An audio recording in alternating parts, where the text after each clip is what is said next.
Share করব আমার মেয়ের খাওয়া, আপনাদের সাথে শেয়ার করব। মানে এটা 11টার সময় দিব ড্রাই ফ্রুট পাউডারের সাথে, আর এটা এখন দেব ওটসের সাথে খেজুর।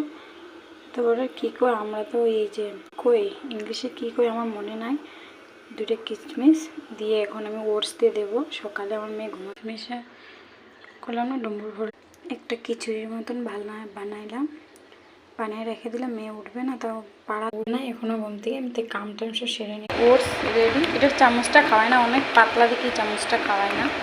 এই যে ওটস রেডি করলাম, এখন দেখতে পাচ্ছ সাগু পায়েসটা রেডি। এখন বাজে 11:17, তোমাদের দেখাতে পারবো। তারপরে ধর মেয়ে কি যন্ত্রণা, লাঞ্চ রেডি ওর। আমার মেয়ে খুলে ভালোভাবে দেখাতে পারতেছে না তোমাদের খাবার। আলু, গাজর, মসুর ডাল, মুগ ডাল, গোবিন্দভোগ চাউল, আর রাত্রে শুধু চার্জারের